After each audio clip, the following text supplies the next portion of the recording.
Sudah Pak. Baik, kita mulai ya Ibu ya. Bismillahirrahmanirrahim. Assalamualaikum warahmatullahi wabarakatuh.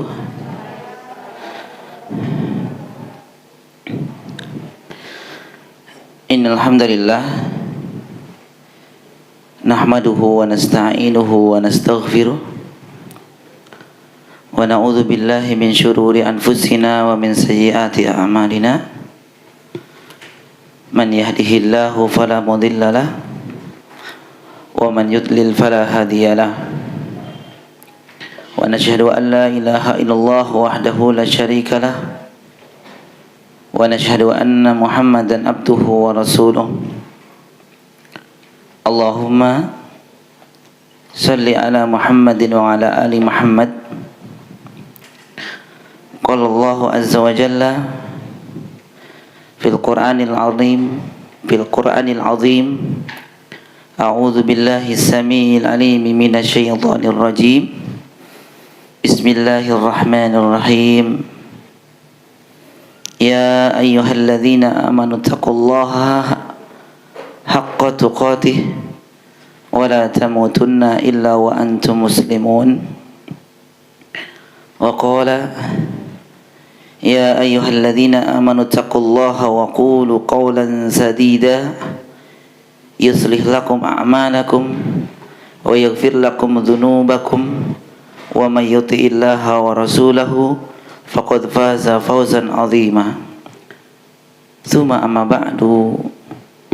Wa qala nabiyyu sallallahu alaihi wa ala alihi wasallam fa inna asdaqal hadithi kitabullah wa khairal huda huda Muhammadin sallallahu alaihi wasallam wa syarrul umuri muhdatsatuha wa kullu muhdatsatin bid'ah wa kullu bid'atin dhalalah.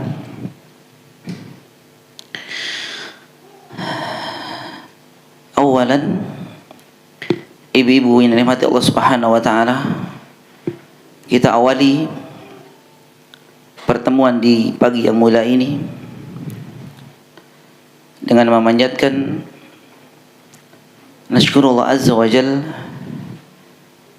rasa syukur kita kepada Allah azza wa jalla, kepada Allah Subhanahu wa taala alladzi qad a'tana nikmatan katsiratan, di mana pagi yang mulia ini alhamdulillah Allah Subhanahu wa taala memberikan nikmat yang begitu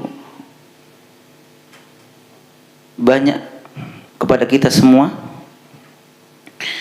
hatta najtami'u fi hadzal makan al-mubarakah insyaallah taala.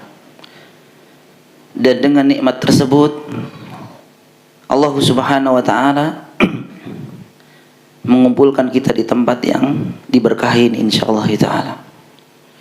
Mudah-mudahan pertemuan kita di pagi yang mulai ini pertemuan yang akan diberikan kebaikan yang berlimpah buat kita semua. Baik ibu-ibu yang dirahmati Allah Subhanahu wa taala. Yang kedua, salawat dan salam semoga senantiasa terlimpah kepada uswah wa qudwatuna, contoh dan suri tauladan kita yang terbaik, yakni Nabi kita Muhammad sallallahu alaihi wasallam beserta para keluarganya, para umatnya, pengikutnya, semoga mendapatkan syafaat di hari kiamat kelak. Amin ya rabbal alamin. Baik ibu-ibu yang dirahmati Allah Subhanahu wa taala, alhamdulillah di pagi mulai ini kita dipertemukan kembali di pertemuan keberapa ini ibu-ibu? Kedua ya. Pertemuan kedua yang bersama-sama insyaallah akan mendengarkan penjelasan para ulama mengenai satu materi yang sangat istimewa, satu materi yang sangat bagus Bahkan materi ini memiliki kedudukan yang tinggi di dalam agama kita Islam. Yaitu masalah adab, mengenai materi masalah adab. Atau mungkin adab ini masuk dalam ranahnya, penyampaiannya tidak terlalu menggebu-gebu. Karena qadarullah wa masyafa'al, saya masih pemulihan sebenarnya Bu ya. Udah 4-5 hari ini saya sakit. Alhamdulillah ya ala kulli hal. Hari ini alhamdulillah bisa hadir menemani ibu-ibu. Oleh karena itu saya mungkin berbicaranya tidak terlalu cepat, pelan, karena sambil mengatur napas ibu ya. Ya, masih agak nyesek. Baik ibu-ibu yang rahmatullah subhanahu wa ta'ala, kitab yang ibu miliki, Masya Allah ya, ini bab atau buku kitab yang membahas mengenai salah satu dari tujuan diutusnya Nabi Shallallahu Alaihi Wasallam. Apa di antara tujuan permukaan bumi ini, ibu? Sebagaimana Nabi SAW sampaikan dalam hadis riwayatkan Imam Al-Bukhari dan yang lainnya, Nabi SAW bersabda, Innama bu'istu liutammima salihal akhlaq. Yani buku ini membahas mengenai seputar akhlakul karimah, akhlakul muslim, akhlak seorang muslim, akhlak yang mulia, di mana akhlak merupakan satu di antara ya tujuan diutusnya Nabi SAW, sebagaimana hadis yang tadi dibacakan, innama bu'istu liutammima salihal akhlak, yakni tidaklah ya, sesungguhnya aku diutus untuk menyempurnakan akhlak yang baik, menyempurnakan akhlak yang baik. Dan di antara akhlak adalah ya mengenai adab. Akhlak dan adab sebenarnya mirip ibu ya. Dan kedudukan akhlak dan adab dalam Islam itu sangat tinggi ibu. Sangat tinggi. Bukan berarti kita mengindahkan materi yang lain, materi akidah misalkan, tauhid misalkan. Di sini udah ada materi tauhid ibu ya. Ada ya, udah ya. Materi tauhid. Dan itu merupakan pondasi keislaman seseorang. Namun ada juga yang ya kedudukannya tinggi di dalam Islam pula selain dari masalah akidah, yaitu akhlak atau masalah adab, di mana Allah Subhanahu wa taala pernah memuji, menyanjung Nabi SAW. Nabi SAW itu disanjung dan dipuji oleh siapa? Oleh Allah langsung. Ibu bisa buka di halaman 2. Allah Subhanahu wa taala memuji nabinya, wa innaka la'ala khuluqin azim, dan sesungguhnya kamu wahai Muhammad benar-benar memiliki budi pekerti yang agung. Inilah sanjungan, inilah pujian Allah Subhanahu wa taala kepada nabinya, dan ini menunjukkan bahwa akhlak, adab memiliki kedudukan penting dalam Islam ini. Karena seseorang yang memiliki, nah kita bandingkan dengan ilmu, orang berilmu, orang yang banyak memiliki ilmu mungkin ya, kalau kita di daerah kita atau di negara kita mungkin orang yang memiliki titel tinggi, titelnya sampai kalau ditulis itu nggak cukup kertasnya ibu ya. Ada nggak? SS, MM, MA, D, banyak. Artinya ketika kita mendengar atau melihat tulisan nama belakangnya banyak titel, kita katakan ini orang pinter. Begitu Ibu ya? Orang pinter karena pendidikannya itu estafet. Setelah ini selesai belajar, setelah ini belajar dan belajar.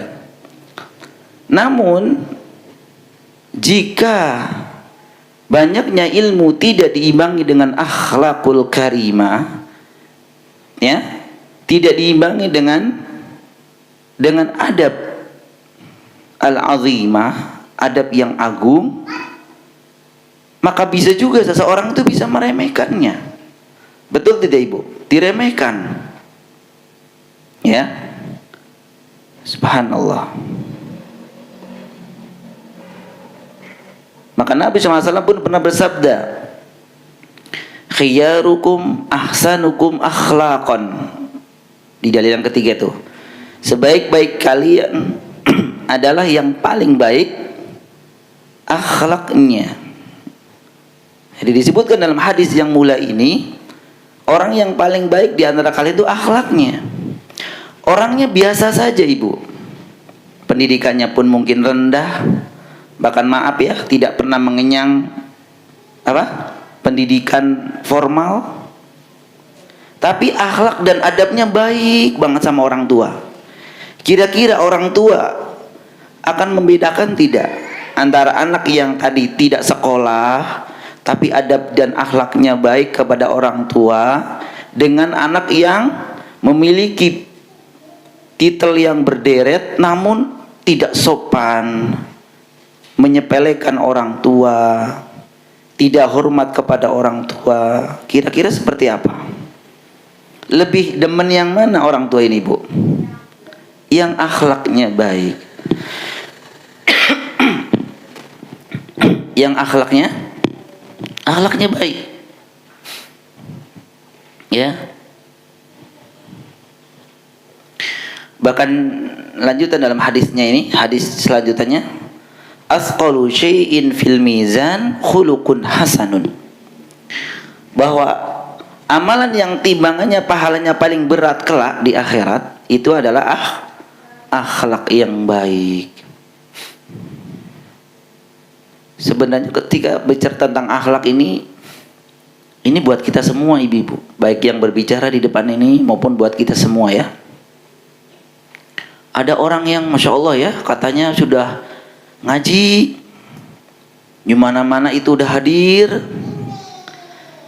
tapi tidak bisa menjaga lisannya. Gampang banget menyepelekan orang lain, gampang dan mudah merendahkan orang lain. Alah, ibu itu kan baru ngaji kemarin, gak usah dipercaya, saya nih udah kemana-mana. Ya, banyak tidak orang seperti ini? Gak ada di sini ibu ya. Di sini tidak ada. Di sana jauh. Ya. Nah ini bagian contoh ibu. Secara zahir pun belum kita bahas satu persatu. Apalagi maaf ibu-ibu ya. Apa yang akan kita pelajari ini setelah kita baca satu persatu, itu betul-betul akhlak yang tinggi. Dimulai dari mana? Dalam keluarga. Karena misalkan ada orang yang akhlaknya baik di luar, tapi di dalam gak bagus. Terutama sama siapa? Nah ini akan disebutkan di bab pertama, kedua, ketiga, dan seterusnya. Ini ibu-ibu ini rahmati Allah Subhanahu wa Ta'ala ya. Oleh karena itu hendaklah materi tentang akhlak ini kita akan dalami bersama-sama. Dan di halaman 3 kita ibu bisa sebutkan akhlak atau adab yang akan kita bahas di sini insyaallah. Sebagaimana disebutkan Imam Ibnul Qayyim rahimahullah ta'ala, bahwa akhlak adab dalam Islam itu terbagi menjadi berapa? 3. Ya. Akhlak atau adab dalam Islam itu terbagi menjadi 3. Yang pertama adalah akhlak atau adab terhadap Allah Subhanahu wa Ta'ala.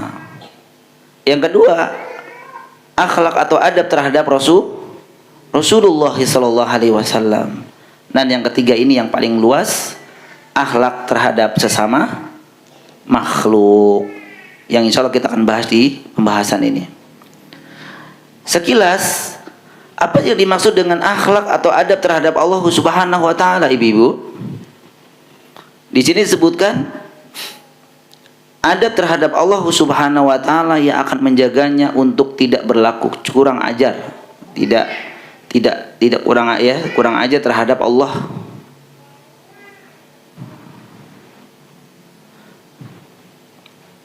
Yang akan melindungi hatinya agar tidak berpaling kepada selainnya, menjaga keinginannya dengan segala sesuatu yang dapat memancing keburukan Allah Subhanahu wa taala.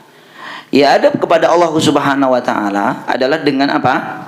Dengan selalu menjaga, ya, menghindari dari hal-hal yang menjadikan Allah Subhanahu wa taala murka, ibu-ibu. Nah, ini adab terhadap Allah Subhanahu wa taala. Apa yang dimurkai Allah Subhanahu wa taala? Maksiat. Mulai dari maksiat yang paling besar apa, ibu? Kesyirikan, sampai dengan kemaksiatan yang mungkin dianggap kecil oleh sebagian kaum manusia. Nah, ketika kita menjaga dari hal-hal murkanya Allah Subhanahu wa taala, dari hal-hal yang menjadikan Allah Subhanahu wa taala murka, maka itu kita dinamakan sedang menjaga adab kepada Allah Subhanahu wa taala. Tapi kalau kita bermaksiat kepada Allah Subhanahu wa taala, baik tersembunyi maupun terang-terangan apalagi, maka ini sudah tidak adab kepada Allah Subhanahu wa taala. Kita diberikan kenikmatan oleh Allah Subhanahu wa taala. Nikmat sehat, nikmat kesempatan, nikmat harta, nikmat apa saja yang lainnya. Namun ternyata dia mengindahkan perintah Allah Subhanahu wa taala untuk bersyukur kepadanya. Kan banyak ayat yang menyebutkan agar kita bersyukur kepada Allah Subhanahu wa taala. Fadhkuruni adzkurkum washkuruli wala takfurun. Ingatlah kalian kepada aku, niscaya aku akan ingat kepada kalian. Dan bersyukurlah kalian kepada nikmatku, dan janganlah kalian berbuat ingkar. Ayat yang mula ini memerintahkan agar kita bersyukur atas nikmat yang Allah Subhanahu wa taala berikan kepada kita. Bagaimana kita cara bersyukur, ibu-ibu? Bagaimana kita dikatakan bersyukur kepada Allah Subhanahu wa taala?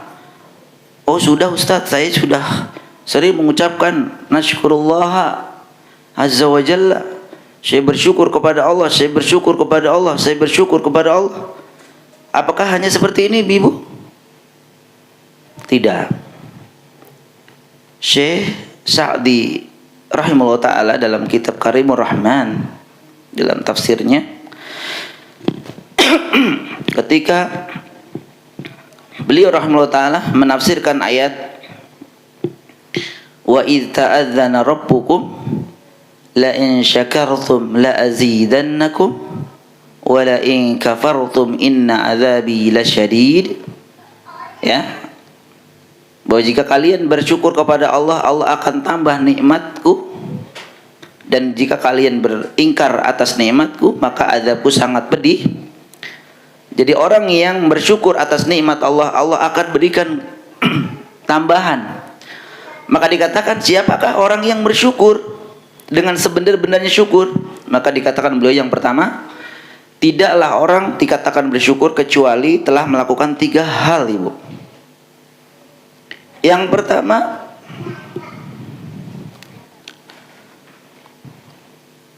menisbatkan nikmat itu kepada Allah saja. Nah, ini yang pertama, Bu. Dikatakan orang bersyukur itu kalau dapat nikmat, menisbatkan nikmatnya dari siapa? Dari Allah. Ya. Dari Allah. Fadlun minallah. Ini karunia dari Allah. Wa ma bikum bin ni'matin fa minallah, kata Allah. Dan apa saja nikmat yang kau miliki itu semua dari Allah Subhanahu wa taala. Jangan menisbatkan kepada diri sendiri. Seperti Qarun. Qarun ketika berbicara tentang hartanya, apa? Innama uti, apa itu ayatnya? Sesungguhnya harta yang saya miliki itu berdasarkan itu hasil dari kepintaran saya, katanya. Jangan ya, ibu bilang, oh ini saya kan udah ahli dagang, saya kan udah ahli bisnis, ya, oh harta ibu banyak karena pinter. Jangan menisbatkan kepada diri sendiri, tapi nisbatkan kepada Allah Subhanahu wa taala. Ini yang pertama, ibu. Dikatakan bersyukur jika menisbatkan semua nikmat itu kepada Allah. Jangan menisbatkan kepada selainnya. Kok gaji suami ibu cepet banget naiknya? Iyalah, suami saya kan pinter ngelobi, ya, pinter ngelobi atasan. Kan suami saya IQ-nya 130. Waduh, udah di luar ini ya. Dan seterusnya. Nisbatkan hadza min fadlillah. Ini karunia Allah Subhanahu wa taala. Harta ibu, kesehatan ibu, ya, putra-putri ibu. Ya. Jadi kalau dipuji, masyaallah ya, ini anak ibu pinter banget. Alhamdulillah, itu Allah yang ngasih. Yang kedua, dikatakan bersyukur setelah menisbatkan kepada Allah atas nikmat yang dia peroleh. Yang kedua, selalu memuji zat yang memberikan nikmat. Siapa ibu? Allah. Ibu mobilnya baru? Iya dong. Jangan. Ucapkan alhamdulillah. Ya. Ucapkan tahmid, pujian kepada Allah. Jangan muji diri, ya, jangan muji. Bahkan sebaik-baik orang yang bersyukur kepada Allah, sebaik-baik orang yang selalu memuji kepada Allah itu Nabi Muhammad SAW, ibu. Kalau kita ketika memuji Allah, ketika kapan, ibu? Dalam keadaan senang saja, ya, bener nggak? Mendapatkan senang, ya, putra putri ibu diterima di sekolahan yang dinanti, langsung sujud syukur, ucapkan alhamdulillah. Dapat gaji, dapat THR, dapat bonus, dapat apa saja, alhamdulillah. Tapi kalau lagi diberi sakit, diberi rugi, gimana? Langsung, ya, nyalain ke sana sini. Gara-gara tetangga sih, gara-gara bapak sih, gara-gara dan seterusnya, ya. Tapi apa yang harus diucapkan, ibu? Pujian juga seharusnya. Dengan ucapan apa? Alhamdulillahi ala kulli halin. Sebagaimana Ibunda Aisyah radhiyallahu taala anha ketika menceritakan, ya, kondisi atau sikap Nabi SAW, beliau radhiyallahu anha pernah mengatakan, kana Nabi sallallahu alaihi wasallam idza ra'a ma yuhibbuhu qala alhamdulillahilladzi bi ni'matihi tatimmus shalihat. Adalah Nabi sallallahu alaihi wasallam jika beliau merasakan, melihat sesuatu yang beliau cintai, artinya yang menyenangkan, ya, menyenangkan, maka beliau mengucapkan alhamdulillahilladzi bi ni'matihi tatimmus shalihat. Segala puji bagi Allah yang dengan nikmat-nikmatnya Allah sempurnakan amal soleh. Ini ketika Nabi melihat, merasakan sesuatu yang menyenangkan, ibu-ibu. Demikian juga kita seharusnya.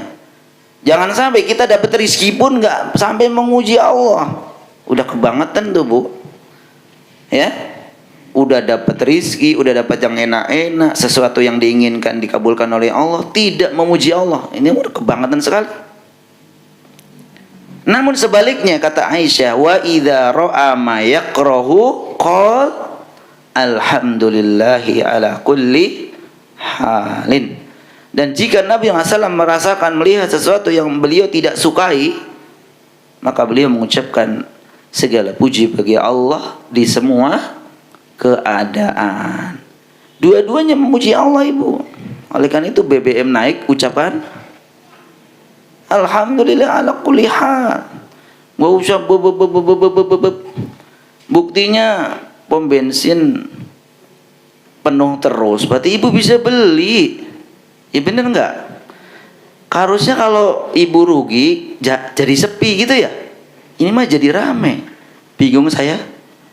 Yang kedua, kemarin saya pernah ke pasar yang rame toko emas. La ilaha illallah. Kata istri saya, lagi jual kali Mas. Bener ya, kali jual ya. Tapi kalau dilihat bukan jual. Kalau jual itu langsung ini, dia memegang-megang. Coba yang itu, coba yang itu. Wah, berarti beli kan? Jadi janganlah, sehingga nanti kita jadi kufur. ATM-nya 5 isi semua, ikut ngeluh. Jangan. Ucapkan alhamdulillahi ala kulli hal. Baik, itu yang kedua. Jadi yang pertama, orang yang bersyukur itu yang pertama menisbatkan nikmat kepada Allah, yang kedua memuji Allah, yang ketiga, nah ini tanda syukur kepada Allah Subhanahu wa taala adalah memanfaatkan nikmat yang Allah berikan tersebut untuk ketaatan kepada Allah Azza wa Jalla. Bohong Ibu kalau dibilang syukur, uangnya nggak pernah sedekah. Bohong Ibu bersyukur dengan kesehatan, kesehatan Ibu tidak pernah dipakai untuk ketaatan. Bohong Ibu memiliki apa saja tapi tidak dipakai untuk ketaatan kepada Allah Subhanahu wa taala. Harus dikorbankan Ibu. Harus dikorbankan. Dan justru yang ini ujian terberat. Punya harta. Ya. Kemudian ada panggilan haji, umroh. Ibu bilang nanti dah, nanti lama-lama nggak punya. Pas sudah nggak punya, bilang, aduh, buat makannya aja susah Ustaz. Kemarin banyak nggak bilang begitu, sekarang udah ini nyesel kan di belakang. Sedangkan itu sudah datang waktunya. Nah, Allah perintahkan untuk bersyukur. Kita justru berkhianat atau ingkar. Maka ini namanya tidak adab kepada Allah Subhanahu wa taala. Baik. Adab kepada nabinya, kepada Rasulullah SAW. Ya, ini cuma panjang pemaparannya sebenarnya, tapi saya singkat.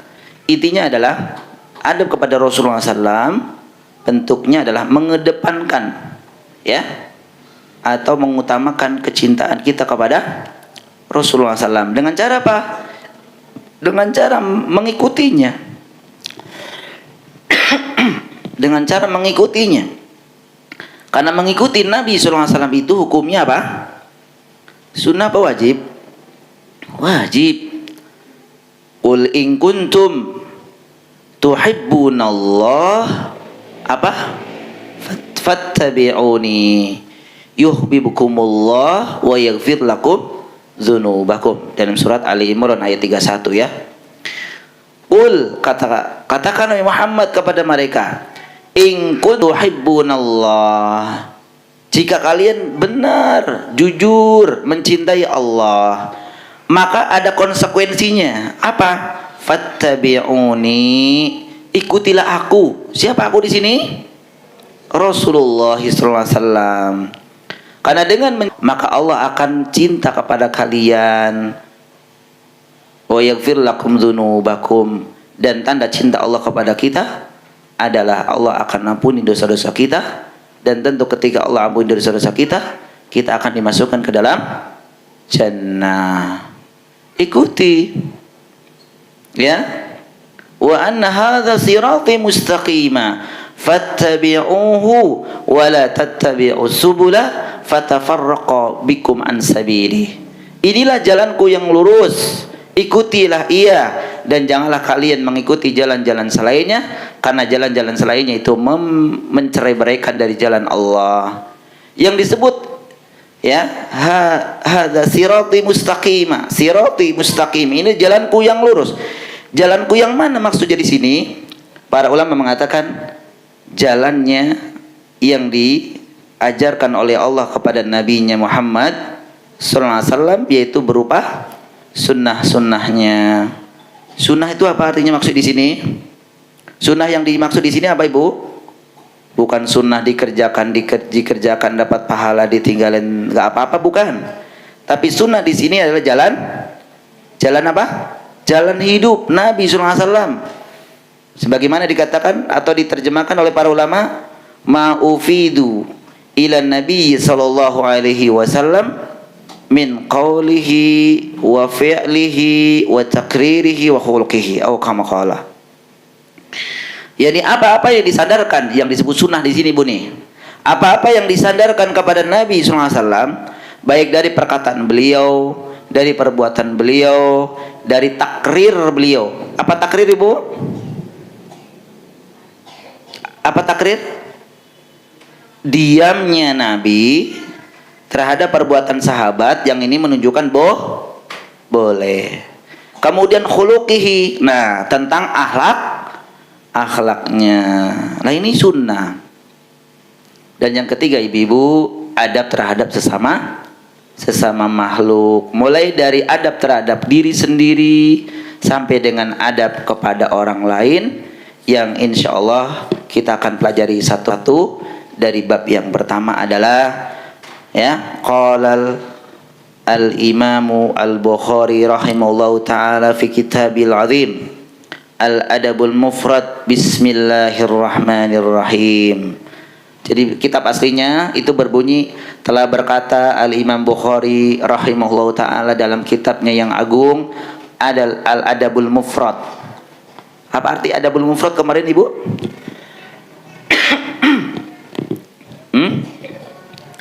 Adab-adab pribadi muslim. Bismillah. Adab-adab seorang muslim, pribadi muslim. Jadi yang pertama kita akan bahas bab qaulullahi ta'ala, bab firman Allah subhanahu wa ta'ala, yakni di surat apa ini, Bu? Di surat Al-Ankabut yang berbunyi, A'udzu billahi minasyaitonir rajim wa wassaynal insana biwalidayhi husna. Dan kami wasiatkan kepada manusia untuk bergaul dengan kedua orang tuanya dengan baik. Ya. Judulnya adalah wasiat Allah Subhanahu wa taala kepada makhluknya manusia, yakni perintah untuk berbuat baik kepada kedua orang tua. Bab yang pertama disebutkan hadis yang diriwayatkan Imam Al-Bukhari dan Imam Muslim. Haddatsana Abul Walid qala haddatsana Syu'bah qala Al-Walid ibn Aizari akhbarani qala sami'tu Aba Amr Asy-Syaibani yaqul haddatsana sahibu hadhihi dar. Ini apa namanya, Ibu, kalau ini? Ini kalau seperti ini apa, Ibu? Wa au ma'a biyadihi ila dari Abdillah qala sa'altu an-nabiy sallallahu alaihi wasallam. Ini namanya rantai sanad. Ya. Jadi gini, Bu, kalau Ibu dapat berita ada kecelakaan di mana? Di jalan apa gitu. Kamu dari mana? Aku dari tetangga saya. Tetangga kamu dari mana? Dari orang lewat. Yang lewat dari mana? Dari ngantar sekolah. Ibunya siapa? Tanya. Detail banget. Iya. Kecuali gini, dari mana? Saya lihat sendiri. Oh, berarti memang udah kotai, Ibu ya. kebenarannya itu tidak diragukan lagi, begitu ya. Jadi jangan qila wa qol, katanya lama-lama nggak bener. Makanya memang kalau ada berita apa-apa harus tabayun. Iya. Ya, jadi jangan langsung dipercaya ya. Walaupun serius, iya serius. Saya juga nanya serius, siapa, dari mana kamu? Bukan apa-apa, kita nanti dapat dosa juga kan? Baik, ini namanya rantai sanad. Makanya kan telah berbicara, ya, si fulan kepada saya telah berbicara. Nah gitu. Inilah terjaganya hadis Nabi SAW, Ibu. Jadi tidak main-main ya. Ayyul amalil ahabbu ilallahi azza wa jalla. Qala sallallahu alaihi wasallam as-salatu ala waqtiha.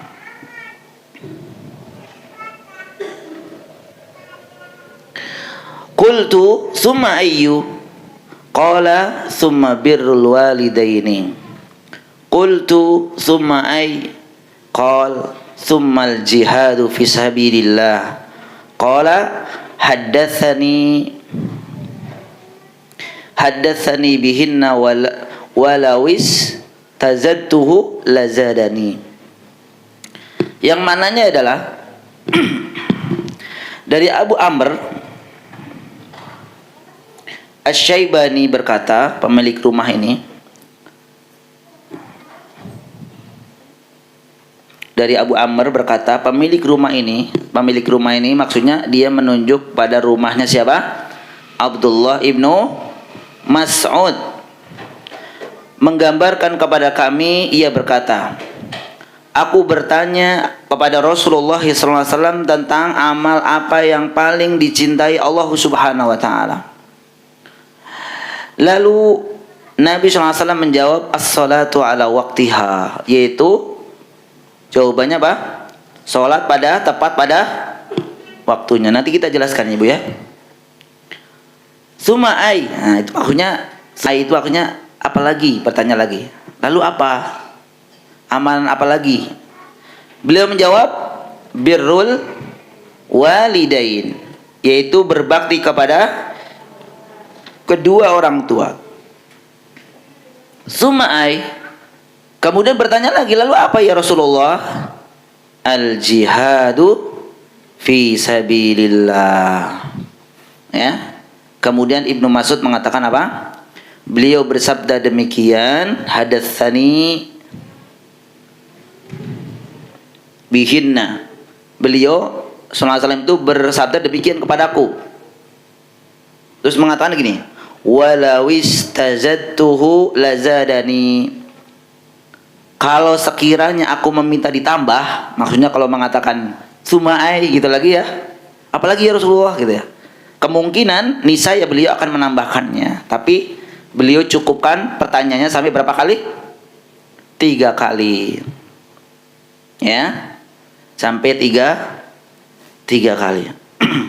Hadal hadis akhrajahul musannaf rahimahullah ta'ala fi sahihi wa akhrajal muslim aidan fi sahihihi.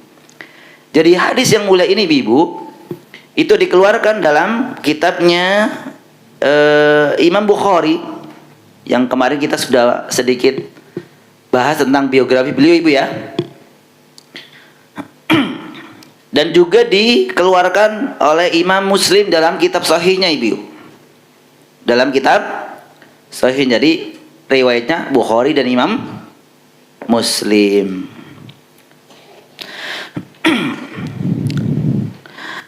Dalam hadis yang mulia ini, Ibu nikmat Allah Subhanahu wa taala. Ini kalau di kitab aslinya malah disebutkan, kalau di kitab ininya enggak ada Ibu ya. Ini saya sedikit bahas ya. Qala al-Imam Bukhari rahimahullah taala, bismillahirrahmanirrahim. Jadi dalam kitab ini Imam Bukhari rahimahullah taala itu mengawali babnya ini dengan mengucapkan bismillahirrahmanirrahim. Mungkin ada yang bertanya, kok tidak alhamdulillah ya Ustaz? Kok tidak memakai alhamdulillah? Kan Ibu kalau baca kitab kebanyakan alhamdulillah gitu ya. Tapi Al-Imam Bukhari dalam kitab ini Di mengawali di hadis yang pertama ini, beliau rahimahullah taala mengutamakan atau mengawali dengan bismillah. Maka di sini disebutkan ibu penjelasannya, wala'allal imam rahimahullahu taala hamida wa tashahhada nutqan inda wad'il kitab.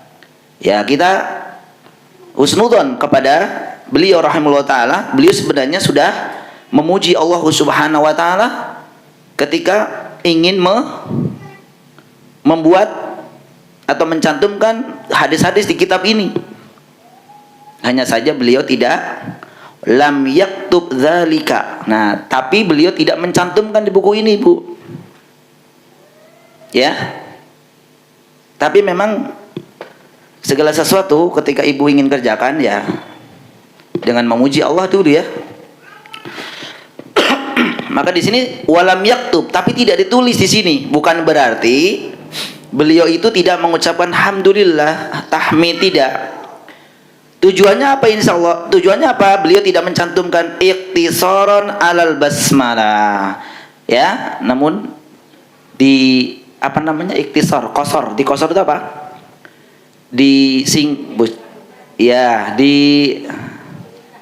ringkas dalam lafaz basmalah, ya. Karena dalam lafaz basmalah juga di sana ada apa? Pujian juga, benar tidak? Bismillahi, dengan nama Allah yang Maha Pengasih lagi Maha Penyayang. Nah, ini kan nama Allah. Ya. Sebagaimana ayat yang pertama turun dalam Al-Qur'an apa? Iqra bismi rabbikal ladzi khalaqa. Seperti itu ya. Begitu juga ketika Nabi SAW dulu fatoriqu at-ta'assi wal iftitahi bil basmalah. Ketika dulu Nabi SAW itu menulis surat, ya, menulis surat ilal muluk kepada raja-raja di sekitarnya, itu muftatahatun bitasmiyah duna hamdalah. Nabi ketika menulis surat untuk raja-raja di sekitarnya waktu itu beliau SAW itu menulis diawali dengan bismillah, tidak dengan alhamdulillah, tidak dengan alhamdulillah. Ya. Seperti itu kurang lebih.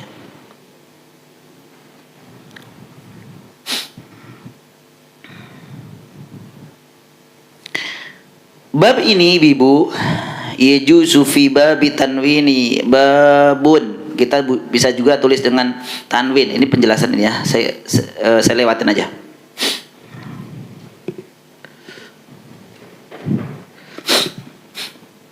Dari ayat wa wasainal insana biwalidayhi husna. Dan saya wasiatkan, kata Allah, kepada manusia agar berbuat baik kepada kedua orang tua. Wasiat itu artinya apa? Pesan. Ya, betul. Al-wasiyah fil lughah al-amru wa takunu bi ma'na al-wasli. Yang disebut dengan wasiat itu secara bahasa adalah ya suatu masalah, perkara, atau disebut dengan tadi pesan, al-wasl, pesan. Adapun yang disebut dengan wasiat secara syar'an, ammal wasiyatu syar'an fatutlaqu ala ma yaqau bihi zajru anil manhiyat wal hathu alal ma'murat. Yang disebut dengan wasiat itu adalah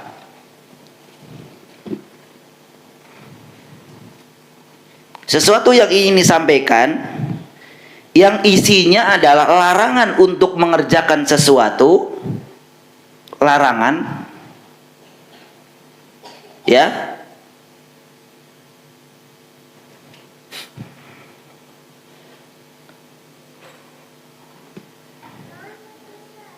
yang berisi apa?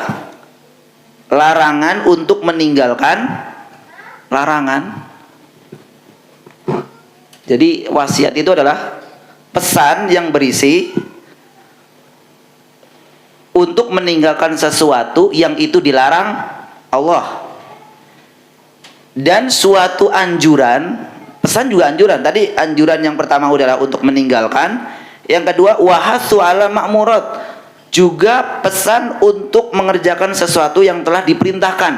Itu namanya wasiat. Ibu wasiatkan kepada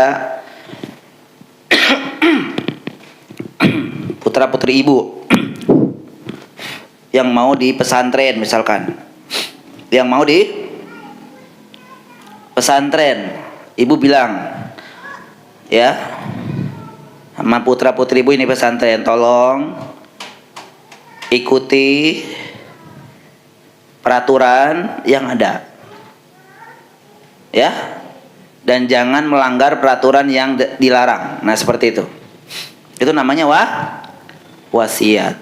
Maka ini wasiat dari siapa ibu? Allah subhanahu wa ta'ala pada hambanya, pada kita. Apa wasiatnya ibu? Ya, wasiatnya adalah nanti akan kita sebutkan berkenaan dengan bab ini, itu berbakti kepada kedua orang tua. Baik. Qala Ibnu Mas'ud radhiyallahu taala anhu, sa'altun nabiyya sallallahu alaihi wasallam. Berkata Ibnu Mas'ud, Abdullah Ibnu Mas'ud radhiyallahu taala anhu, beliau adalah sahabat terbaik juga ibu ya, yang banyak meriwayatkan hadis. Bertanya pada Nabi SAW, ayyul amalil ahabbu ilallah. Ya, tentang apa? Amalan yang paling dicintai Allah. Yang disebut dengan ahabbu ilallah ay yuhibbuhullahu ta'ala. Yang disebut dengan amalan yang paling dicintai Allah adalah amalan itu menjadikan Allah itu cinta jika dikerjakan. Jadi Abdullah bin Mas'ud bertanya, amalan apa yang saya kerjakan sehingga Allah itu cinta kepada saya? Nah itu maksudnya ahabbu ilallah, amalan apa yang jika dikerjakan Allah menjadi cinta kepadaku. Nah itu kurang lebih. Wa yardha bihi aktsara minal a'malil ukhra, atau menjadi Allah itu jadi ridho ketika amalan-amalan yang disebutkan nanti oleh Nabi SAW itu dikerjakan. Ya, ini namanya ismu tafdil.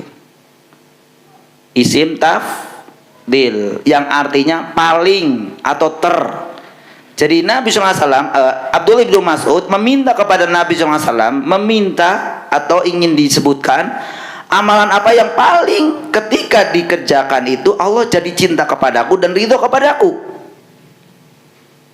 Nah, Nabi SAW itu menjawab sesuai dengan pertanyaan si penanya. Jadi ini nanti akan disebutkan itu.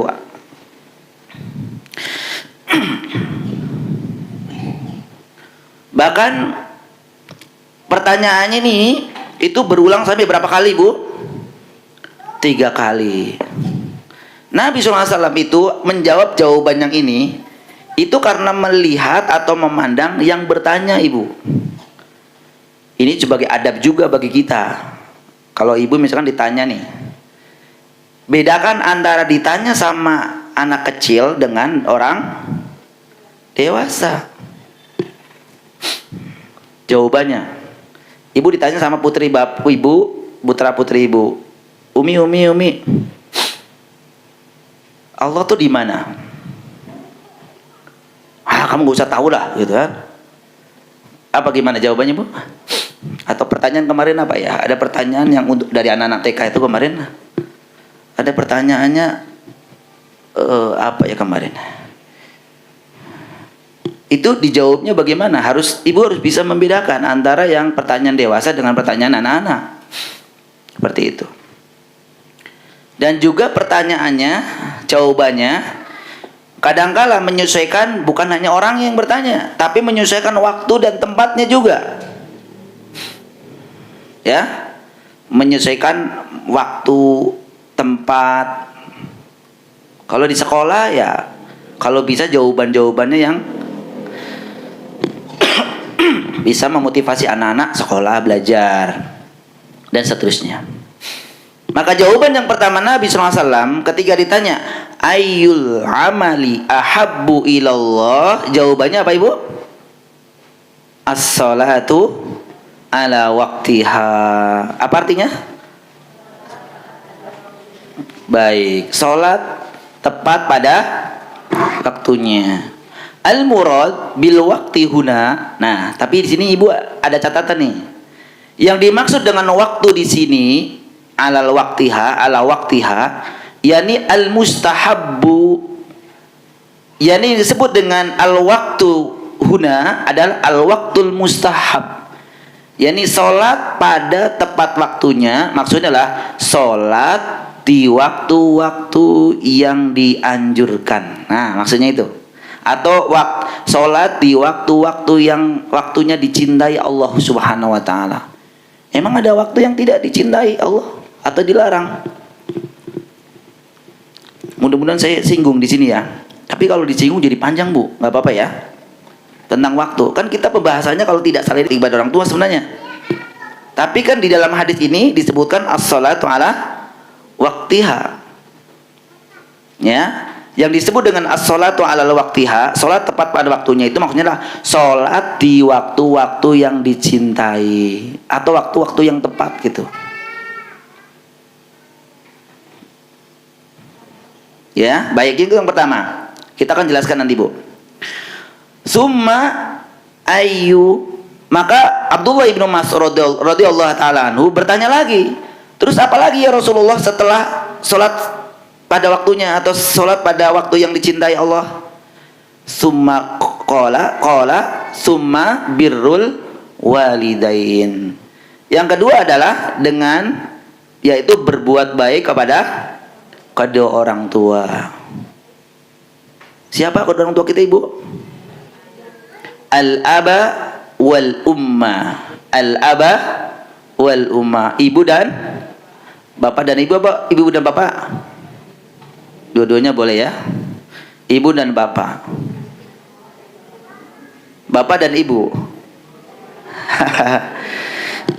Iya, ibu dulu ya. Ibu dulu aja dah. Wal ummu wal aba. Nah, dan kita kan kedudukannya juga masih anak, Ibu ya. Karena adanya kita itu ada orang tua. Jadi jangan ibu, aku kan udah ada orang tua. Aku udah nggak ada orang tua, Ustaz. Maksudnya udah meninggal. Tapi kan adanya ibu dari siapa? Emang nongol sendiri? Pasti ada orang tua. Nah, berbicara tentang berbakti kepada orang tua yang sudah meninggal, nanti ada pembicaraan tersendiri tentu. Tapi ya mungkin kita beda-beda ya. Ada yang mungkin masih dua-duanya ada, Masya Allah ya. Mungkin masih ada satu ibunya aja, mungkin bapaknya aja. Itu Ibu ya? Iya, kalau saya bapak sudah meninggal rahimahullah ya. Tinggal ibu, tinggal mama. Ya, tinggal mama saya satu. Wal birru diddul uquq. Yang disebut dengan berbakti itu kebalikan dari apa? Al-uquq artinya apa? Uquq. Durhaka. Wal uquq al-isa'atu ila walidaini wa idha'atu hukukihima. Yang disebut dengan durhaka itu adalah berbuat jelek kepada kedua orang tua, wa idha'atu hukukihima, dan melalaikan hak-hak keduanya. Apa hak keduanya? Ya, melalaikan hak-hak keduanya, Ibu. Wal birru nau'an, yang disebut dengan berbuat baik kepada kedua orang tua itu ada dua macam. Silatun wa ma'rufun. Yang pertama adalah silah. Silah itu badlul mali fi jihati mahmudati bi ghairi iwadi matlubin la ajilan wa la ajilan. yakni memberikan nafkah. Ibu ya? Ibu masih ada orang tua? Ya, dinafkahi. Mereka punya uang banyak Ustaz daripada saya, ya. Ya, intinya membantu. Nanti memang ini ada pembicaraan banyak ya. Apalagi misalkan ibu, aku kan kedudukan sebagai istri Ustaz. Gimana atuh nanti kalau suami, kan gaji suami yang megang. Ya, begitu ya.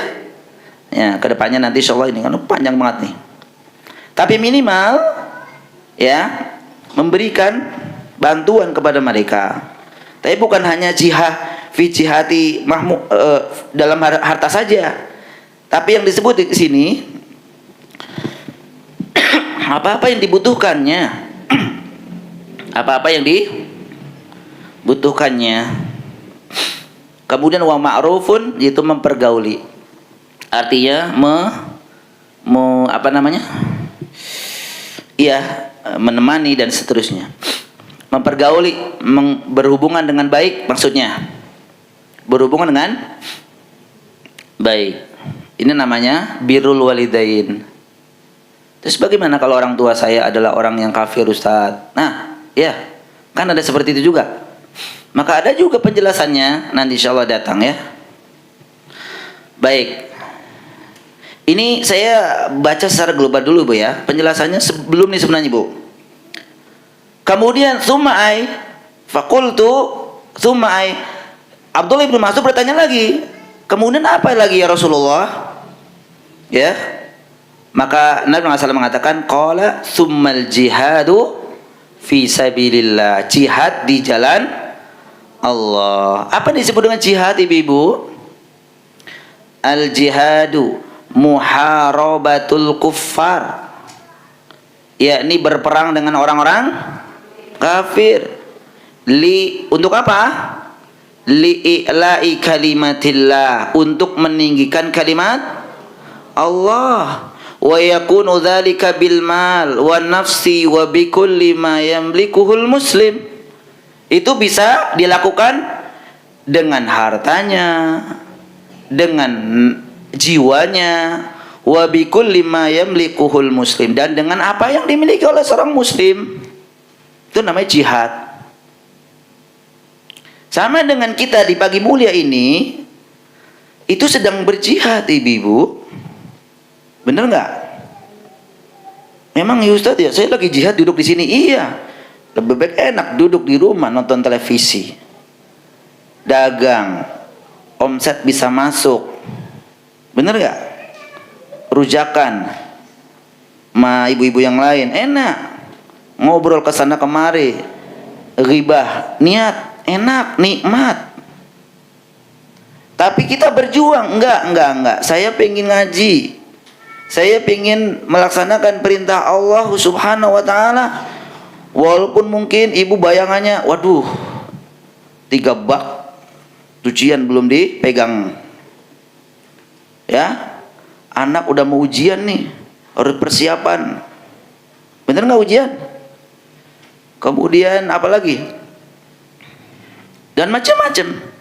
Tapi subhanallah, dengan kesabaran ibu-ibu semua bisa hadir dan bisa duduk di sini, walaupun ya geser gitu ya, nggak apa-apa. Itu sabar. Allah ganti insya Allah dengan kebaikan yang berlipat buat ibu-ibu semua insyaallah ya.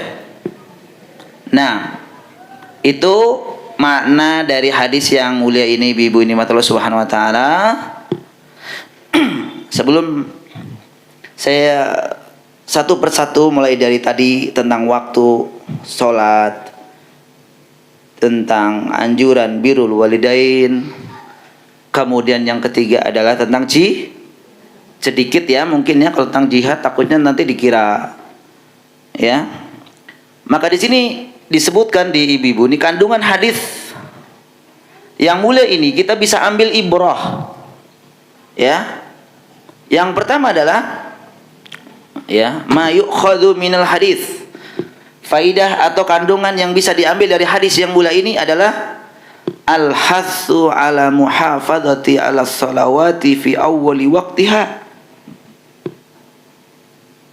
wa afdalul huquqillahi wajibah ba'da tauhid as-shalah. yakni anjuran untuk senantiasa melaksanakan sholat atau menjaga sholat 5 waktu di awal waktu. Di awal waktu, Bu.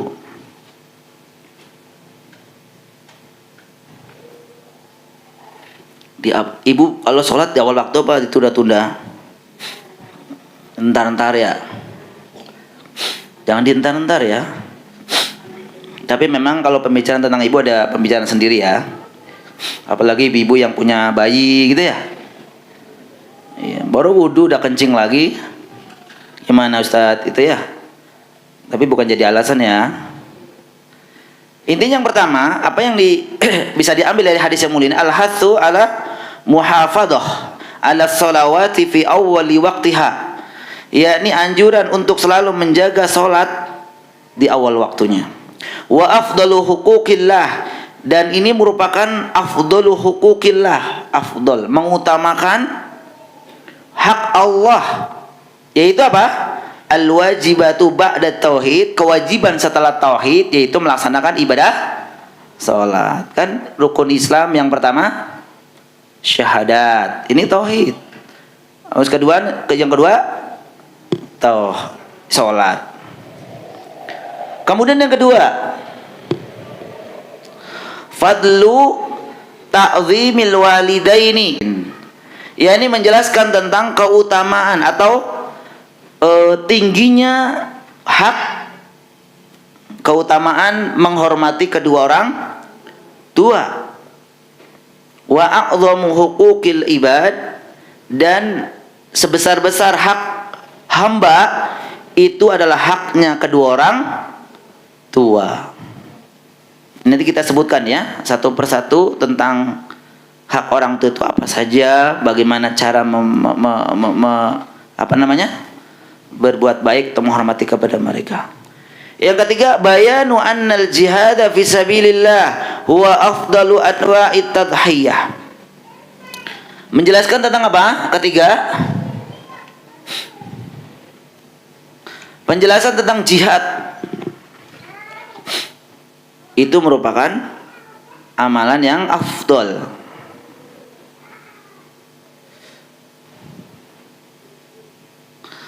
Kemudian yang keempat, hadza tartibul madhkuru fil hadis yadullu ala anna a'malal birri yafsulu ba'daha ba'dha. Ini merupakan tertib ya, tertib yang disebutkan dalam hadis ini menunjukkan bahwa amalan-amalan kebaikan itu satu dengan yang lainnya itu bertingkat-tingkat. Ada yang paling agung, kemudian di bawahnya. Ya. Kemudian selanjutnya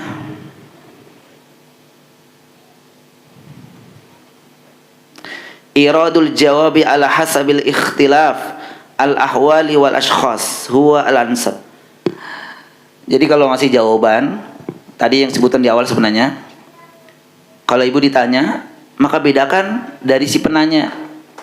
Ibu anaknya 3, yang satu SMA, SMP, SD. Lah otomatis pertanyaan 3 orang ini kan beda ibu ya. Ibu memberikan jawabannya juga harus beda. Dari raut mukanya juga beda. Kalau yang SMA agak tegas, Mas, nggak boleh besok sepedaan. Begitu. Tapi kalau Mas, jangan besok jangan sepedaan. Pedaan besok kalau jawab begitu. Tapi kalau anak yang SD, jangan. Jawabannya berbeda, ya. Itulah metode juga, termasuk trik juga. Jadi jangan disamain ibu ya. Semua itu ditegangin gitu ya. Ambo anak kecil maupun gede ditegangin, jangan. Beda. Dan ini merupakan trik.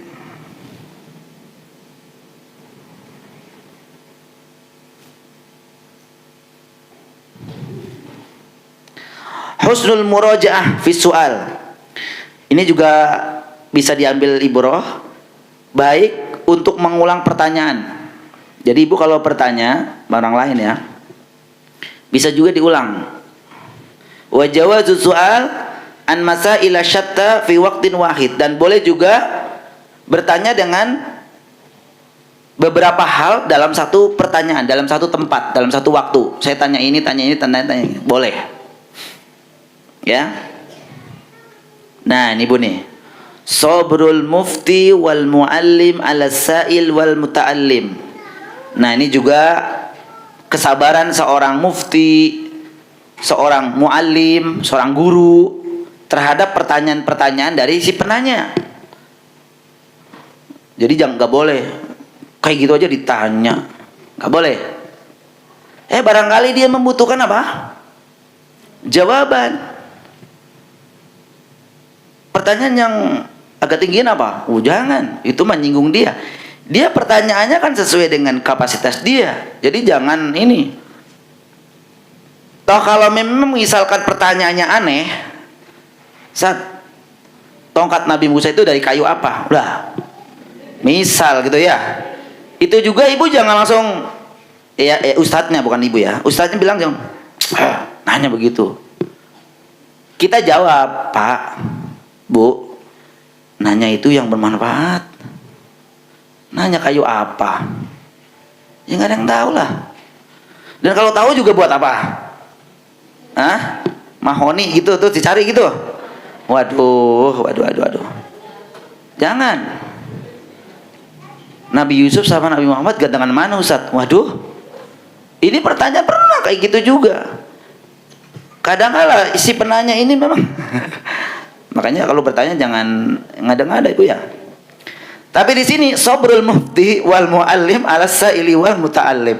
Seorang mufti atau seorang ustaz yang ditanya itu harus sabar memang pertanyaannya dari kadang-kadang yang nanya udah ada tulisannya ditanya lagi. Tapi yang terakhir Ibu nih, arifku bil alim. Tapi boleh nanya tapi jangan juga banyak-banyak. Rifqu bil alim, ya, harus berbuat baik pada seorang yang alim, para guru. Wa tawaqquf anil iksar alaihi khasyatul malal. Takutnya kalau banyak ditanya, ustadznya bosen. Ibu juga jangan harus tahu gitu ya. Begitu. Baik ibu-ibu nikmat Allah Subhanahu wa taala.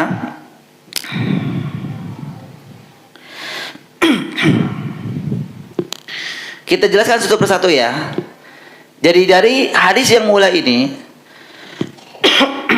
amalan-amalan yang dicintai Allah Subhanahu wa taala dari pertanyaan seorang sahabat Abdullah ibnu Mas'ud radhiyallahu taala anhu, maka dijawab oleh Nabi sallallahu alaihi wasallam as-salatu ala waqtiha, yaitu amalan yang paling dicintai Allah Subhanahu wa taala yang pertama, salatlah tepat pada waktunya. Maksudnya as-salatu maksudnya adalah al-waqtul mustahab, yaitu salat di waktu-waktu yang memang dianjurkan dicintai Allah Subhanahu wa taala. Maka tentu kita harus tahu Ibu, waktu-waktu itu yang waktu-waktu salat itu yang afdal itu yang mana? Nih, sekarang yang pertama salat zuhur. Kenapa nggak salat subuh dulu Ustaz? Salat zuhur dulu ya. Salat zuhur kapan waktunya Ibu?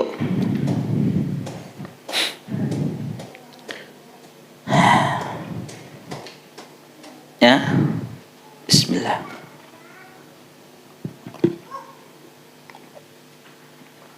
Zuhur itu artinya apa? Zuhur itu artinya apa? Zuhur itu berarti waktu zawal. Waktu zawal itu kapan? Waktu tergelincirnya matahari. Waktu matahari bergeser dari tengah-tengah langit.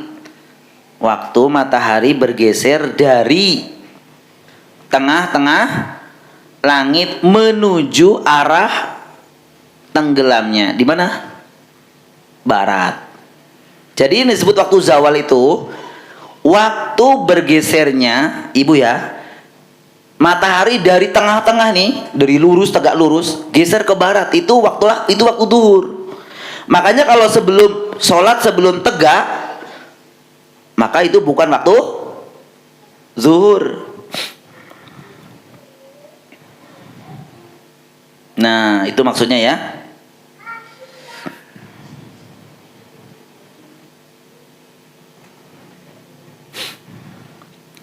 Sholat zuhur disebut juga dengan sholat aula. Sholat al-ula, sholat awal.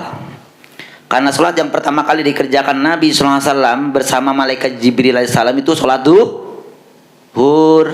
Di sholat duhur itu sholat yang pertama kali dikerjakan oleh Nabi SAW dan malaikat Jibril, ibu.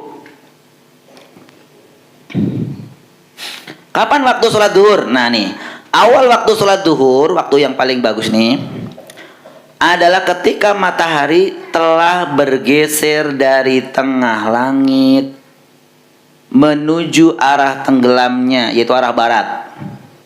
Dan ini merupakan kesepakatan kaum muslimin. Dalilnya mana? Dalilnya adalah hadis dari sahabat, dari Nabi SAW, dari sahabat Abdullah ibnu Amr, waktu zuhri idza zalatis syamsu wa kana dhillur rajuli qatulihi ma lam yahturil asr. Waktu salat itu adalah ketika telah tergelincir matahari menuju arah tenggelamnya hingga bayangan seseorang sebagaimana tingginya selama belum masuk waktu sholat asar. Hadis ini diriwayatkan Imam Muslim dalam kitabnya. Ini waktu awal ibu. Ini waktu waktu duhur nih. Kapan tadi? Setelah tergelincirnya matahari dari tengah langit ke arah atau sampai bayangan itu sama tingginya. Kalau sama tingginya, berarti udah masuk ke sholat asar. Kalau udah tingginya sama dan kemudian ini udah waktu akhir, ibu, akhir. Nah, jadi bayangannya itu harus semisal. Bayangannya harus semisal. Itu udah waktu akhir dari waktu duhur. Ya. Makanya hati-hati ibu yang biasanya kalau ibu menunda-nunda waktu sholat hingga waktu asar tiba. Namun disunahkan untuk mengakhirkan sholat duhur jika sangat panas. Hal ini berdasarkan hadis diriwayatkan Imam Bukhari, Imam Muslim juga. Kana Nabi sallallahu alaihi wasallam idza ishtaddal bardu bakkara bis shalah wa idza ishtaddal harru abrada bis shalah. Nabi sallallahu alaihi wasallam biasanya jika keadaan sangat dingin, beliau menyegerakan sholat, dan jika dalam keadaan panas terik yang sangat panas, maka beliau mengakhirkan sholat. Namun yang disebut mengakhirkan sholat juga jangan bermudah-mudahan. Udah ntar aja jam 2:30 kok. 2:30 kan jadi habis sholat masih zikir dengar adzan asar ya. Kayaknya cepet banget dah. Lah iya ibu nggak gitu ya. Nah baik, secara singkat aja ya. Itu duhur. Sekarang yang dua, sholat asar. Asar itu artinya apa? Waktu sore. Al-asr. Ya. Kapan? Waktu sore hingga matahari memerah, yaitu akhir dalam sehari. Sholat asar disebut dengan sholat wusta. Sholat wusta. Sholat wusta. Banget ya. Waktu sholat asar, saya langsung aja bu ya, biar ini. Kapan waktu sholat asar ibu? Waktu awal sholat asar adalah jika panjang bayangan sesuatu atau kita ya, itu telah semisal dengan tingginya barang itu sendiri, benda itu sendiri. Itu berarti udah masuk waktu asar ibu. Ya, waktu asar itu awalnya dari mana? Jika bayangan itu semisal atau sama dengan panjang benda. Itu yang pertama ibu. Waktu asar akhir kapan? Yo, waktu asar akhir.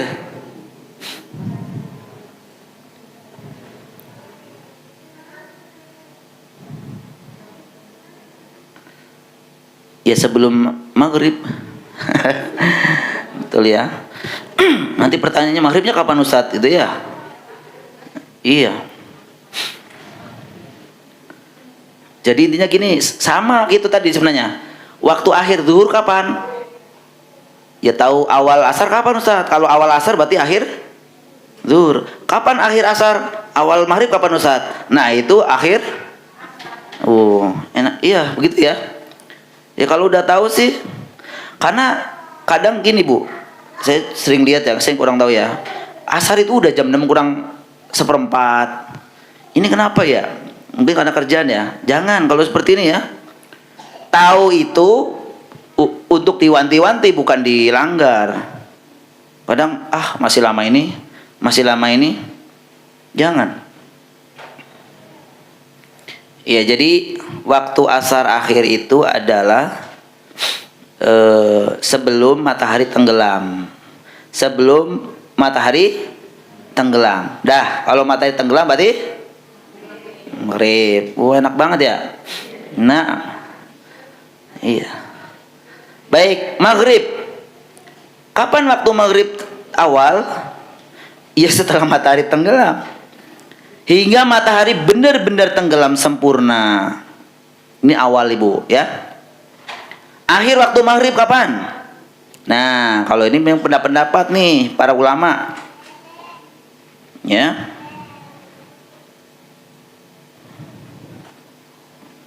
Pendapat pertama mengatakan bahwa waktu maghrib hanya merupakan satu waktu saja, yaitu sekedar waktu yang diperlukan orang yang akan sholat untuk bersuci, menutup aurat, melakukan azan, iqamah dan melaksanakan sholat maghrib. Jadi nggak panjang lah maksudnya memang ya.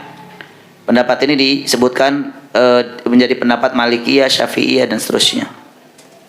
Pendapat kedua mengatakan bahwa akhir waktu maghrib adalah ketika telah hilang sinar merah ketika matahari tenggelam. Pendapat ini disebutkan Imam Ahmad, Abu Thawr, kemudian Sufyan Ats-Tsauri dan seterusnya, dan menjadi pendapat sebagian dari mazhab Imam Syafi'i.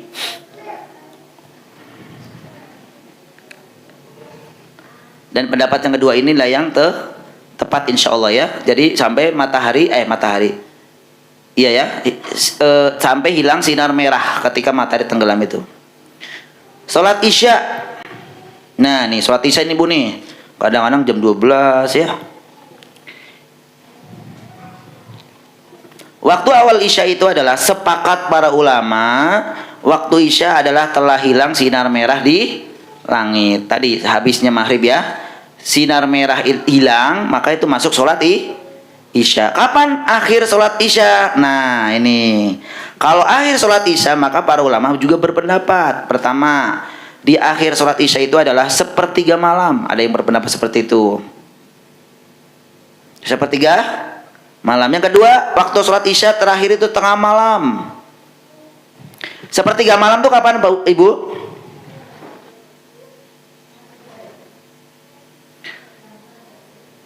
Yang disebut sepertiga malam itu maksudnya gini, kalau malam tuh dari mana ke mana? Maghrib sampai subuh. Berapa jam? 11 bagi 3 3 jam setengah. 3 jam setengah terakhir. Nah itu namanya sepertiga malam. Coba hitung berapa? Cari jam berapa kira-kira? Dari jam 6 sampai jam berapa sekarang subuh? Setengah 5 ya. Coba berapa jam? 11 setengah ya? 10 setengah apa 11 setengah? Nah, dari jam 6 sampai jam setengah 5, 11 setengah. 10 setengah bagi 3 jam setengah ya. 3 jam setengah terakhir itu namanya sepertiga malam. Itu pendapat yang pertama. Kalau yang pendapat kedua adalah sholat Isya itu di tengah malam. Tengah malam ya setengah malam, setengah 10 bagi 2 itu tadi. Pendapat ketiga mengatakan akhir waktu sholat Isya itu adalah ketika terbit fajar shodiq. Ini pendapat ya, atau Ikrimah dan yang lainnya.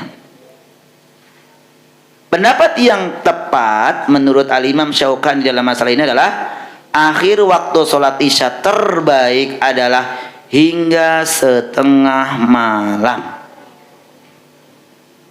Ya.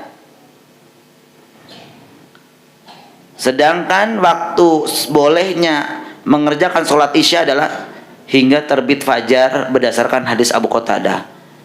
Nah ini yang lebih tepat insya Allah. Waktu utama sampai tengah malam, tapi waktu yang boleh sampai dengan terbit fajar. Maksudnya sampai sebelum sholat subuh itu masih boleh.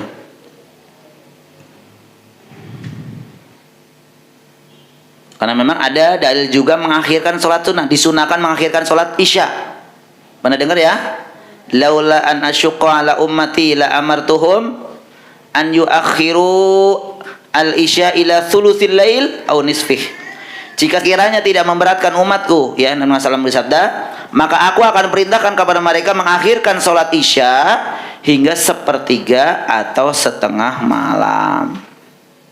Nah kan, berarti memang boleh. Akan tapi ini tidak selalu dikerjakan oleh Nabi, Ibu. Terkadang.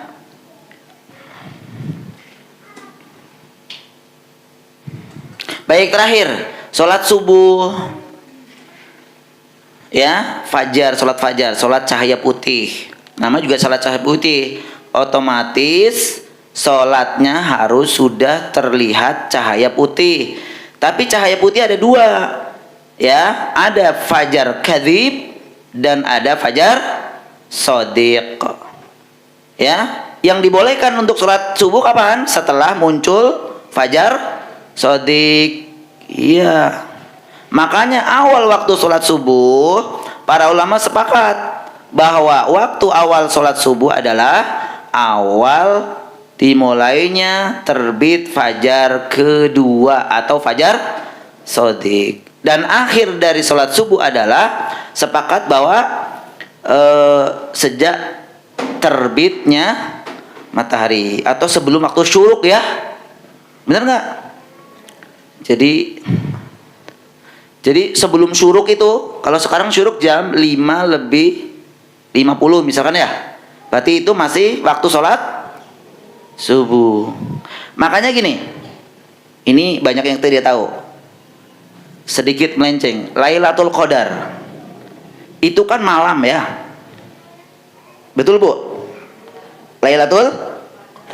Ibu mendapatkan Lailatul Qadar, ingin mendapatkan Lailatul Qadar tuh semangat tuh paginya, sorenya, ya, sampai dengan jam 9. Tidurlah ibu.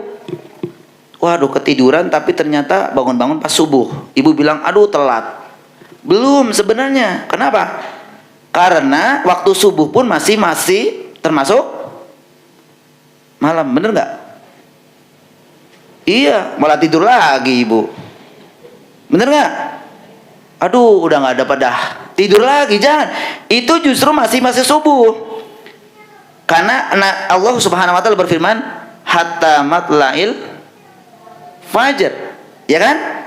Lailatul Qadri khairum min alfi syahr. Tanazzalul malaikatu waruhu fiha biidzni rabbihim min kulli amr. Salamun hiya hatta matla'il.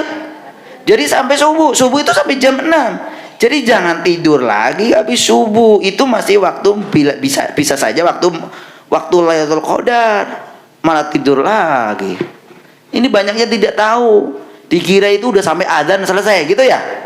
Oh enggak. Lu ibu aja 5:30 masih buru-buru sholat kok. Ya, ini banyak yang tidak tahu nih. Habis tidur bangun, lihat matahari. Oh, mataharinya ada. Tidak terlalu terang. Berarti semalam Lailatul Qadar. Nyesel. Tidur terus. Baik, Allahu a'lam bishawab, ibu-ibu. Sebenarnya ini kan baru waktu sholat nih. Yang intinya adalah birrul wali dan kemudian jihad. Mungkin kalau ada kesempatan saya akan bahas. Namun karena waktunya Masya Allah, ya, tidak terasa.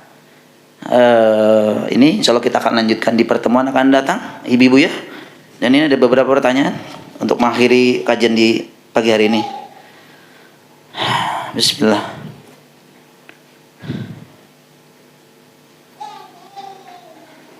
Afwan Ustadz, mau nanya mengenai hadis membolehkan mengqadha sholat pada waktu hujan. Misalnya pas maghrib diqadha dengan isya, lalu lebih afdolnya mengqadha atau tidak Ustadz?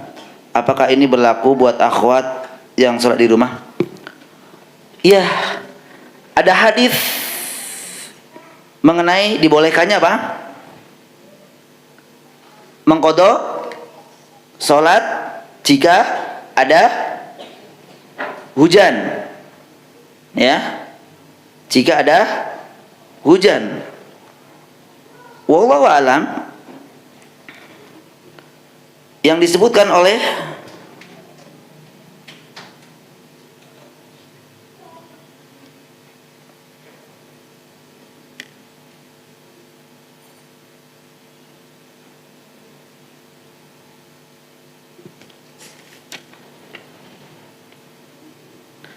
bukan mengqadha Ibu, jamak. Ini ya. Kalau qadha mengganti. Jamak. Jadi maghrib sama isya digabung gitu ya. Kalau lagi hujan bukan qadha, kalau qadha diganti ya. Baik. Ini ada beberapa dalil. Saya sebutkan satu ya.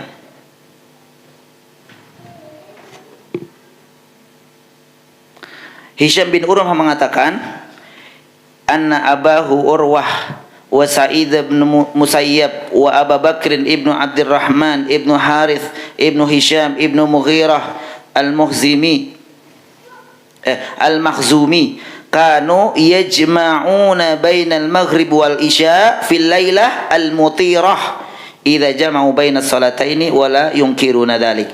Sesungguhnya ayahnya Urwah, Sa'id bin Musayyib, dan Abu Bakar bin Abdurrahman bin Al-Haris Al-Hisham dan Al-Mughirah bin Al-Mughirah Al-Makhzumi biasa menjamak salat maghrib dan isya pada malam yang hujan apabila imam menjamaknya, dan mereka tidak mengingkari tersebut. Nah, patokannya ibu-ibu nih, artinya saya jawab boleh ya, karena ada hadis-hadisnya. Tapi patokannya yang pertama adalah hujan yang membuat kesusahan untuk sholat. Sebentar, saya urutin ini. Yang pertama, persyaratannya adalah dilakukan di masjid bersama imam. Ya, dilakukan di masjid bersama imam. Karena ilat itu apa ya? Alasannya biar si bapak-bapak yang wajib di masjid itu kalau mati pulang nggak balik lagi, enak gitu loh, memudahkan. Kalau ibu-ibu kan di rumah kan. Kalau ini untuk bapak-bapak, nanti kalau ini habis maghrib pulang, hujan gede, datang lagi kan susah nih. Maka dimudahkan dengan udah pulang udah Aisyah udah.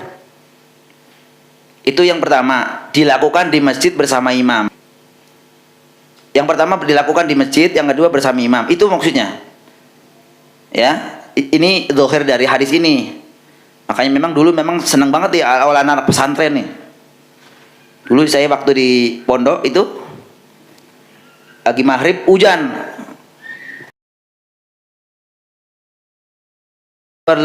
Jadi intinya jawabannya adalah boleh, tapi ini dikhususkan untuk bapak-bapak. Zahirnya ya, tapi wallahu alam. Mungkin ibu-ibu kalau memang sebenarnya gini. Jamak itu ibu ya, jamak itu artinya apa? Menggabungkan. Itu tidak identik dengan safar, ya. Tidak identik dengan safar. Ibu menjamak tuh boleh karena sakit, ya, karena hujan, banjir, karena memang ada bencana apa. Kalau ada kebutuhan-kebutuhan yang mendesak banget dan itu memang darurat, boleh dijamak. Kena macet, ya. Nah gitu. Tapi kalau kosor itu apa? Meringkas 4 tadi, 2 itu identik dengan safar. Kalau nggak safar nggak boleh dikosor. Makanya ada jamak kosor. Ada pembahasan sendiri mungkin di fikih insyaallah ya. Wallahu a'lam bishawab ibu nih yang pertama. Yang kedua, Ustaz, bagaimana kalau kita diundang acara 7 hari, 40 hari wajib datang atau bagaimana? Nggak wajib. Nggak wajib, Bu. Kalau tetangga gimana? Yang nggak wajib, datangnya udah selesai. Ya, iya. Kalau saya sih ibu, kalau saya kan di kampung ya, kampung Cimuning. Awal-awal datang di situ 2016, wah diundang. Saat ntar malam ya, gitu ya. Apa jawaban saya ibu? Saya jawabannya, Bapak, terima kasih udah mengundang saya. Yang kedua, acara ini Masya Allah Pak, adalah acara mendoakan kan? Insya Allah saya mendoakan putra Bapak yang meninggal. Tapi untuk acara ini punten saya nggak bisa ikut. Seperti itu Bu. Makanya ketika saya pulang malam itu nggak ngumpet-ngumpet kayak Bapak Ibu ya. Kayak suami Ibu kan ngumpet-ngumpet. Mah, udah selesai belum? Belum. Alah. Karena apa? Alasan awal itu salah. Aduh, besok lembur saya. Ya besok. Besoknya lagi lembur nggak? Makanya Ibu callingan. Yang di calling Ibu tidur lagi. Bu, udah selesai belum? Waduh. Kalau saya ini Bu, pulang enak. Lewat juga tin gitu aja. Karena mereka sudah tahu dari awal. Jadi jawabannya yang jelas, terang, tanpa menyinggung gitu aja sih. Kenapa harus repot-repot? Aduh, saya besok libur kayaknya Pak, nggak bisa. Aduh, besok kayaknya saya harus keluar kota. Bener keluar kota. Keluar kota jam 12 malam udah di rumah. Ya, ini. Demikian ya. Jadi nggak wajib. Apakah hukumnya orang tua ketika anaknya yang sudah balik melakukan kesalahan dosa seperti berzina, faliyadzubillah, bahkan sampai murtad, faliyadzubillah, padahal orang tua itu sudah memberikan pendidikan? Wallahu alam, jika memang sudah memberikan pendidikan yang maksimal dan qadarullah kok ada seperti itu, wallahu alam, itu bukan tanggung jawab orang tua lagi. Ya, wallahu alam. Kemudian assalamualaikum Ustaz. Waalaikumsalam warahmatullahi wabarakatuh.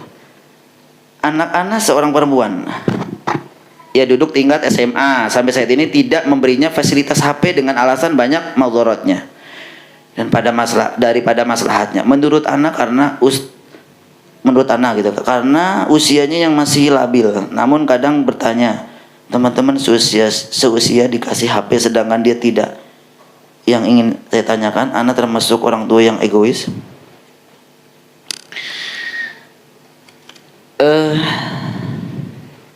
Yang disebut memberikan HP itu maksudnya dikasih HP beliin gitu. Tapi kalau suruh pakai gimana? Gitu, dipinjemin nggak kalau begitu? Itu sebenarnya melihat situasi dan kondisi ibu masing-masing sebenarnya ya. Tapi wallahu a'lam bishawab, sekarang kalau memang zamannya digital, di sekolah-sekolah harus memiliki itu. Ya tentu jangan mengecilkan hati si anak. Ya. Karena memang itu kan sudah kewajiban, harus punya gitu. Kecuali memang itu betul-betul diwanti-wanti. Tapi wallahu alam ibu ya, seini-ininya zaman sekarang ya, memang susah sekali ya. Tapi intinya gini Bu, kalau memang itu suatu kebutuhan, kasih. Kalau memang ini suatu kebutuhan dan bahkan kewajiban, maka kasih. Yang kedua, kalau toh memang ada, ya itu yang kita takutkan ya. Ya jangankan dia, kita aja sendiri kan ditakutin sebenarnya Bu. Emang ibu selamat? Ibu sering buka Facebook, gambar-gambarnya aneh-aneh. Sama aja. Anak bisa bilang, ibu juga pegang itu, gitu kan? Bisa aja. Jadi sebenarnya kontrol juga kita perlu, tapi tanpa berlebihan juga seperti itu. Jadi hak anak juga harus kita penuhi, apalagi nanti ada kesenjangan sosial dari teman-teman, seolah-olah ibu tuh terlalu ini juga itu nggak bagus.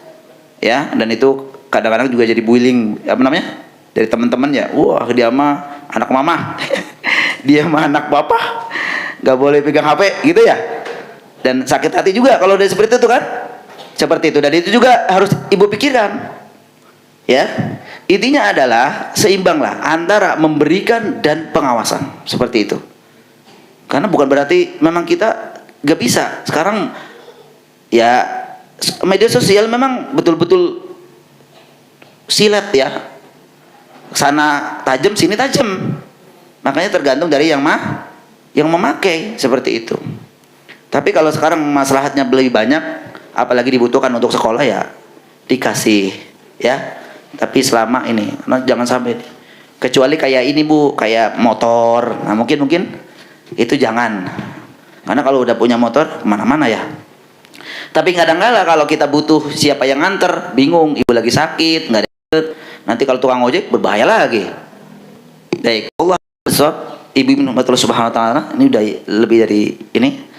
Mudah-mudahan apa yang disampaikan di pagi hari ini menjadi pencerahan bagi kita semua. Insyaallah Ta'ala kita akan lanjutkan di pertemuan akan datang, ibu-ibu ya. Dan mudah-mudahan dipertemukan oleh Allah. Saya mohon doa ibu, mudah-mudahan saya bisa ini pemulihan saya sudah harus ini karena memang sudah persiapan.